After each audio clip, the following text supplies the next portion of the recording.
നമസ്കാരം. പൂരം നക്ഷത്രത്തിൽ ജനിച്ചവർക്ക് നിർത്തിവച്ച പല കർമ്മ പദ്ധതികളും പുനരാരംഭിക്കുവാനുള്ള അവസരം വേണ്ട വിധത്തിൽ വിനിയോഗിക്കുവാൻ സാധിക്കും.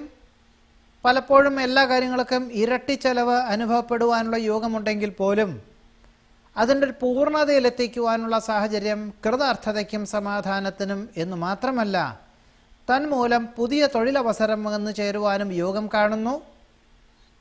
പുതിയ വ്യാപാര വ്യവസായ മേഖലകളോട് ബന്ധപ്പെട്ട് കരാർ ജോലികളിൽ ഒപ്പുവയ്ക്കുവാനുള്ള അവസരമുണ്ടായിത്തീരും. വസ്തുനിഷ്ഠമായി ചെയ്യുന്ന കാര്യങ്ങളിൽ പൂർണ്ണത കൈവരും. ഗുരു കാരണവന്മാരുടെ അനുഗ്രഹാശസ്സുകളോടുകൂടി ചെയ്യുന്ന കാര്യങ്ങളിൽ ഏതൊരു കാര്യവും വളരെ അനുകൂലമാക്കി തീർക്കുവാൻ സാധിക്കും. വ്യാപാരത്തിൽ പുരോഗതി ഉണ്ടാകും.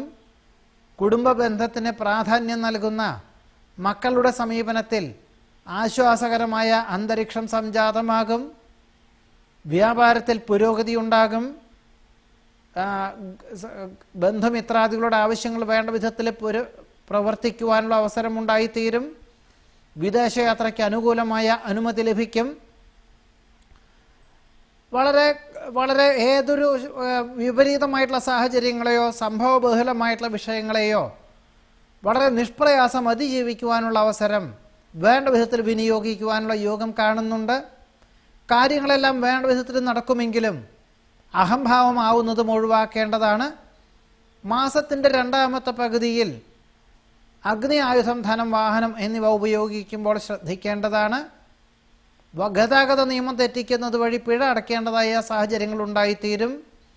സൂക്ഷ്മ പരീക്ഷണ നിരീക്ഷണങ്ങളിൽ അന്തിമമായിട്ടുള്ള അനുകൂലമായ വിജയം കൈവരിക്കും. വിദ്യാർത്ഥികൾക്കും ഗവേഷകർക്കും ഉദ്ദേശിച്ച കാര്യങ്ങൾ വേണ്ട വിധത്തിൽ അനുവർത്തിക്കുവാനോ നിവർത്തിക്കുവാനോ ഉള്ള സാഹചര്യങ്ങൾ ഉണ്ടായിത്തീരും. പരീക്ഷണ നിരീക്ഷണങ്ങളിൽ അനുകൂലമായ വിജയം കൈവരിക്കുവാനും ഈ മാസത്തിൽ പൂര നക്ഷത്രക്കാർക്ക് അനുകൂലമായിട്ടുള്ള ഫലങ്ങൾ വന്നു ചേരുവാനാണ് യോഗം കാണുന്നത്. നമസ്കാരം.